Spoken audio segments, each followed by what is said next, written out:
दोस्तों बहुत बहुत स्वागत है आप सभी का एक बार फिर से। जी हाँ दोस्तों, आज पूरे दिन की कई महत्वपूर्ण और बड़ी खबरें निकलकर सामने आ रही हैं। जानेंगे सभी खबरों को विस्तार से। तो दोस्तों खबरों में आगे बढ़ने से पहले वीडियो को एक प्यार भरा लाइक जरूर कर दें और ताजा खबरों को जानने के लिए चैनल को सब्सक्राइब भी जरूर कर लें। तो देखते हैं पहली बड़ी खबर क्या निकल कर आ रही है।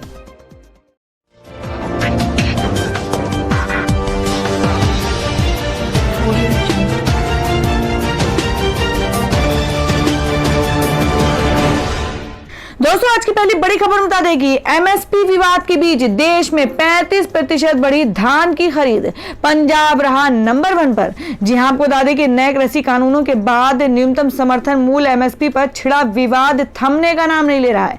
सरकार लगातार किसानों को समझाने की कोशिश कर रही है, लेकिन यह मसला अब राजनीतिक रंग ले चुका है। और इस बीच केंद्रीय कृषि मंत्रालय की ओर से एमएसपी पर खरीद का नया आंकड़ा जारी किया गया है। इसके तहत 11 अक्टूबर तक देश में धान की खरीद पिछले वर्ष के 31.7 लाख मीट्रिक टन एलएमटी के मुकाबले 35% बढ़कर 42.5 एलएमटी हो गई है। और दोस्तों मैं बता दें कि त्योहारी सीजन से पहले रेलवे ने यात्रियों को दी बड़ी सौगात, चलाने वाली है 392 फेस्टिवल ट्रेनें। जी हां, बात कर रहे हैं कि दुर्गा पूजा, दीपावली और छठ पूजा त्योहारों से पहले भारतीय रेलवे ने यात्रियों को बड़ी सौगात दी है। आपको बता दें भारतीय रेलवे ने 20 अक्टूबर से 30 नवंबर के बीच 196 जोड़ी यानी 392 ट्रेन चलाने का फैसला किया है। और ये ट्रेनें कम से कम 55 किलोमीटर प्रति घंटा की रफ्तार से चलेंगी। फेस्टिवल स्पेशल ट्रेनों का किराया सामान्य स्पेशल ट्रेनों की तुलना में 30% ज्यादा होगा। दरअसल ये नियम साल 2015 के कमर्शियल सर्कुलर नंबर 30 के अनुसार लागू किया जा रहा है। भारतीय रेलवे के जोनल डिपार्टमेंट ने अधिक से अधिक थर्ड एसी वाले कोचों के साथ ट्रेन चलाने पर फैसला लिया है। कोरोना काल में जिन नियम शर्तों के साथ ट्रेनें चल रही हैं, वे सब इन ट्रेनों में भी लागू रहेगा। कुछ ट्रेनें रोजाना, कुछ सप्ताह में 4 दिन, कुछ सप्ताह में 3 दिन, कुछ ट्रेनें सप्ताह में 2 दिन, तो कुछ ट्रेनें साप्ताहिक चला सकेंगी। कुछ ट्रेनें सप्ताह में 5 दिन भी चलाई जाएंगी। बाकी पूरी जानकारी के लिए आप स्क्रीन पर देख सकते हैं। बढ़ते हैं अगली खबर की ओर। और वहीं बता दें कि बाइक चलाने वालों के लिए एक अच्छी खबर, सड़क दुर्घटना से बचाएगा ये कमाल का डिवाइस। इतनी है इसकी कीमत। जी आपको बता दें कि ऑस्ट्रेलिया की स्टार्टअप सॉफ्टवेयर कंपनी मोटोबिट ने बढ़ती सड़क दुर्घटनाओं को देखते हुए कमाल का डिवाइस तैयार किया है। और ये डिवाइस खास तौर पर मोटरसाइकिल चालकों के लिए बनाया गया है। ये डिवाइस कंपनी के जरिए व्हीकल ड्राइव करने वाले व्यक्ति से ऑन रोड कम्युनिकेट करेगा और डिवाइस की मदद से चालकों का ध्यान सड़क और वाहन की गति पर ही रहेगा। इस डिवाइस का नाम सेंटिनल रखा गया है। फिलहाल इस डिवाइस को क्राउड फंडिंग वेबसाइट पर $128 करीब 9,500 रुपए में बुक किया जा सकता है। सेंटिनल को मोटरसाइकिल चालक ब्लूटूथ के जरिए अपने स्मार्टफोन से भी कनेक्ट कर सकते हैं। और ये डिवाइस सड़क पर मोटरसाइकिल चलाते समय चालक को खतरे से सचेत करता रहता है। मोटरसाइकिल चालक सेंटिनल को अपनी कलाई या बेल्ट में भी फिट कर सकते हैं। सेंटिनल मोटरसाइकिल चालकों के व्यवहार को एनालाइज भी करता है। डिवाइस वाहन की गति तेज होने पर उन्हें रफ्तार घटाने का संकेत भी देता है। तो दोस्तों आप लोगों को क्या लगता है कि वाकई में इस डिवाइस से हिंदुस्तान में सड़क दुर्घटना सेफ हो जाएगी? आप अपना सुझाव कमेंट बॉक्स में जरूर दें। बढ़ते अगली खबर की ओर। और अब आपको बता दें कि ये शर्तें पूरी किए बिना सिनेमा हॉल में नहीं देख सकेंगे फिल्म, जारी हुए नए निर्देश। जी हां, आपको बता दें कि कोरोना वायरस के कारण देश भर में सिनेमा हॉल को बंद कर दिया गया था और अब 15 अक्टूबर से राजधानी दिल्ली में सिनेमा हॉल्स खोले जा रहे हैं। हालांकि इसके लिए सिनेमा हॉल मालिकों और दर्शकों को खास एहतियात बरतनी होगी। दिल्ली में सिनेमा हॉल में फिल्म देखने के लिए लोगों को कई शर्तों का पालन करना होगा। इसके लिए नए नियम जारी कर दिए गए हैं। नए नियमों के मुताबिक आने वाले सभी दर्शकों का थर्मल स्कैनिंग के जरिए टेम्परेचर लिया जाएगा। इसके बाद उन्हें सैनिटाइजर भी किया जाएगा। नियमों के मुताबिक थिएटर पहुंचने वाले लोगों के स्मार्टफोन में आरोग्य सेतु ऐप डाउनलोड नहीं होगा तो उन्हें एंट्री नहीं दी जाएगी। और साथ ही हर दर्शक को अपना मोबाइल नंबर और ईमेल आईडी भी बतानी होगी। इतना ही नहीं, दर्शकों को टिकट लेने के लिए सिनेमा हॉल आने की भी जरूरत नहीं होगी। मोबाइल फोन पर ही ई टिकट बुक हो जाएगा। सिनेमा हॉल के अंदर भी एक सीट छोड़कर बैठना होगा। हर शो के बाद हॉल को अंदर से सैनिटाइज किया जाएगा। दिल्ली के सबसे पुराने सिनेमा हॉल्स में शामिल डिलाइट डायमंड को भी खोलने की तैयारी चल रही है। और दोस्तों में अगली खबर में बता दें कि भारत में ही बनेगी मोबाइल और कार की बैटरी, सरकार खर्च करेगी 71,000 करोड़ रुपए। जी हम बात करें कि इलेक्ट्रिक गाड़ियों और एनर्जी स्टोरेज को बढ़ावा देने के लिए केंद्र सरकार राष्ट्रीय बैटरी पॉलिसी तैयार कर रही है। सीएनबीसी आवाज को सूत्रों से मिली जानकारी के मुताबिक इसे जल्द ही कैबिनेट के पास मंजूरी के लिए भेजा जाएगा और इस पॉलिसी में भारत में लिथियम आयन के अलावा भी सभी तरह के एडवांस केमिस्ट्री सेल के मैन्युफैक्चरिंग के लिए गीगा फैक्ट्रीज को बनाने के लिए इंसेंटिव दिए जाएंगे। सरकार की ओर से इंसेंटिव योजना से बैटरी बनाने वाली दक्षिण कोरिया की एलजी केमिकल और जापान की पैनासोनिक कार्प को फायदा हो सकता है। इसके अलावा भारत में इलेक्ट्रिक व्हीकल बनाने वाली कंपनियां टाटा मोटर्स और महिंद्रा एंड महिंद्रा को भी लाभ मिलेगा।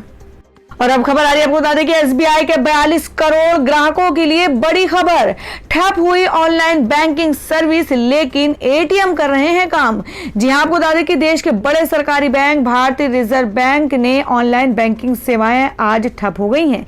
बैंक ने एक ट्वीट में इसकी जानकारी दी है। हालांकि एटीएम और पीओएस मशीनें प्रभावित नहीं है। बैंक ने ट्वीट में लिखा कि हम अपने ग्राहकों से अनुरोध करते हैं कि वे हमारे साथ बने रहे, जल्द ही सामान्य सेवा फिर से शुरू हो जाएगी। बैंक ने बताया कि कनेक्टिविटी इशू के कारण ग्राहकों को ऑनलाइन बैंकिंग सर्विसेज को यूज करने में दिक्कत आ रही है, लेकिन आप एटीएम से पैसे निकाल सकते हैं और कार्ड से शॉपिंग कर सकते हैं। स्टेट बैंक ऑफ इंडिया ने ट्वीट करके अपने ग्राहकों से कहा कि उसे असुविधा के लिए खेद है और ग्राहक थोड़ा सहयोग करें। एसबीआई ने आगे कहा कि सेवाओं को दोपहर से पहले बहाल कर दिया गया है और कई एसबीआई ग्राहकों ने ग्लिच के बारे में माइक्रो ब्लॉगिंग वेबसाइट ट्विटर पर सूचित किया है। एसबीआई के योनो ऐप उपयोगकर्ता भी ऐप के जरिए अपने खाता को यूज करने में असमर्थ हैं।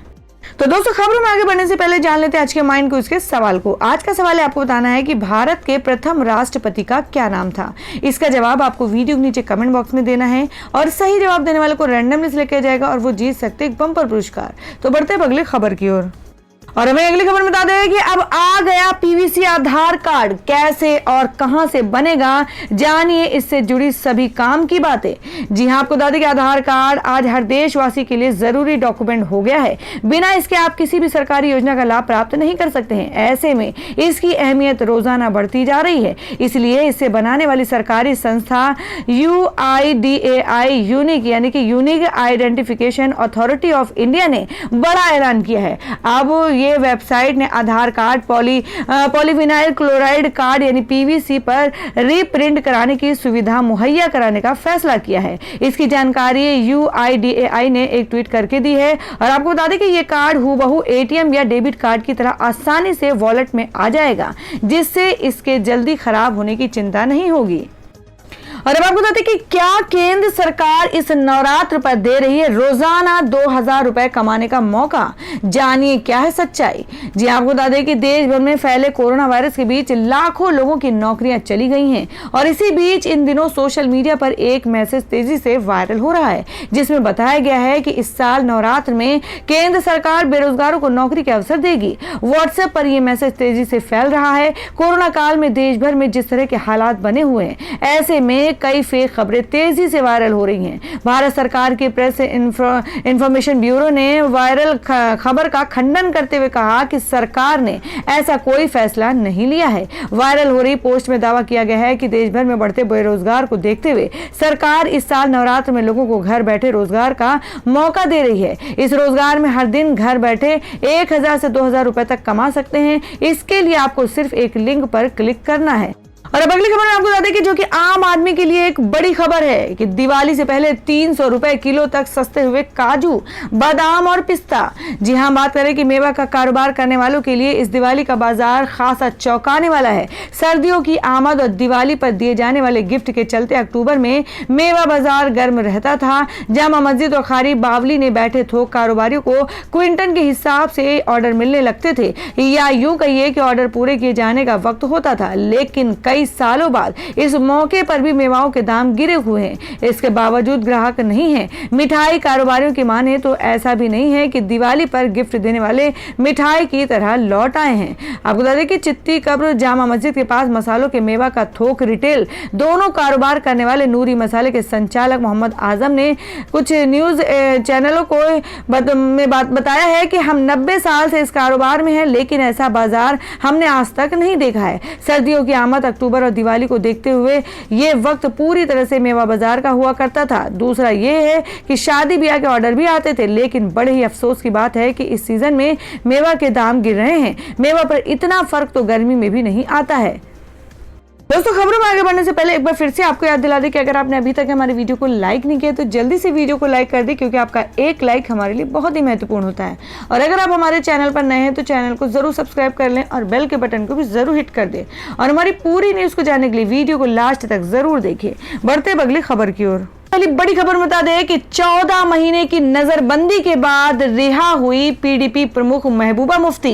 जी हां, आपको बता दें कि जम्मू कश्मीर की पीपल्स डेमोक्रेटिक पार्टी की प्रमुख महबूबा मुफ्ती को 14 महीने नजरबंद रखने के बाद रिहा कर दिया गया है। जम्मू कश्मीर प्रशासन के प्रवक्ता रोहित कंसल ने मंगलवार को जानकारी दी। मुफ्ती को पिछले साल 5 अगस्त को जम्मू कश्मीर से अनुच्छेद 370 हटाने जाने और राज्य को 2 केंद्र शासित प्रदेशों में विभाजित करने के एक दिन पहले हिरासत में लिया गया था। रिहाई के बाद महबूबा मुफ्ती के आधिकारिक ट्विटर अकाउंट से उनकी बेटी इल्तिजा मुफ्ती ने ट्वीट किया है कि जैसे कि श्रीमती मुफ्ती की अवैध हिरासत समाप्त हो गई है, मैं उन सभी को धन्यवाद देना चाहूंगी जिन्होंने इन कठिन समय में मेरा समर्थन किया। मैं आप सभी का आभार मानती हूं। अब मैं इल्तिजा आपसे विदा लेती हूं। अल्लाह आपकी रक्षा करे। महबूबा मुफ्ती को हिरासत में लिए जाने के बाद 20 सितंबर 2019 से इल्तिजा ही उनके ट्विटर अकाउंट से ट्वीट कर रही थी। और वह बता दें कि केंद्र की तर्ज पर योगी सरकार का बड़ा फैसला। कहा राज्य कर्मचारियों को त्योहार पर देंगी एडवांस। जी हां, आपको बता दें कि केंद्र की तर्ज पर यूपी सरकार भी अपने कर्मचारियों को त्योहार से पहले अग्रिम धनराशि देने की तैयारी कर रही है। मुख्यमंत्री योगी आदित्यनाथ ने राज्य के वित्त विभाग को कर्मचारियों के लिए केंद्र जैसी योजना तैयार करने के निर्देश दिए हैं। मालूम हो कि केंद्र सरकार ने अपने सभी अधिकारियों और कर्मचारियों को त्योहारों के मौके पर 10,000 रुपए का ब्याज मुक्त अग्रिम धनराशि देने का फैसला किया है। उपभोक्ता खर्च बढ़ाकर अर्थव्यवस्था में मांग बढ़ाने की योजना के तहत सरकार ने ये कदम उठाया था।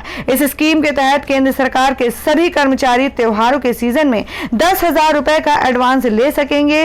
इससे पहले सोमवार को वित्त मंत्री निर्मला सीतारमण ने कहा कि इस फेस्टिव एडवांस का इस्तेमाल 31 मार्च 2021 तक के त्योहारों के लिए किया जा सकेगा।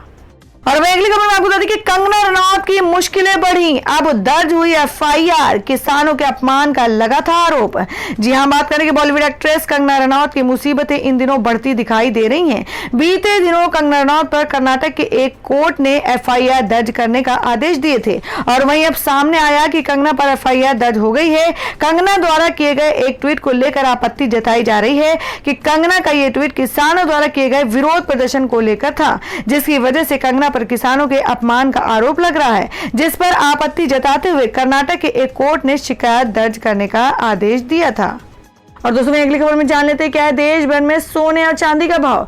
आपको बता दें कि सोना 133 रुपए और चांदी हुई 875 रुपए तक सस्ती। फटाफट चेक करें नए रेट्स। जी आपको बता दें कि अंतर्राष्ट्रीय स्तर सोने की कीमतों में आई तेज गिरावट और दुनिया भर के शेयर बाजारों में लौटी खरीदारी के चलते घरेलू बाजार में सोने की कीमतें गिर गई हैं। दिल्ली सराफा बाजार में 10 ग्राम सोने के दाम गिरकर 52,000 रुपए के नीचे आ गए हैं और वहीं इस दौरान 1 किलोग्राम चांदी की कीमतों में 875 रुपए की बड़ी गिरावट आई है। एक्सपर्ट्स ने बताया कि दिवाली तक सोना एक रेंज में रहेगा। अगर ऊपरी स्तर की बात करें तो ये 51,500 से 52,800 रुपए प्रति 10 ग्राम तक पहुंच सकता है और वहीं निचले स्तर के भाव की गिरकर बात करें तो 39,800 प्रति 10 ग्राम पर आने की संभावना है। और दोस्तों, अगली खबर में जान लेते हैं क्या है देश भर में मौसम के ताजा हालात। आपको बता दें कि आईएमडी ने जताई इन राज्यों में भारी बारिश की आशंका।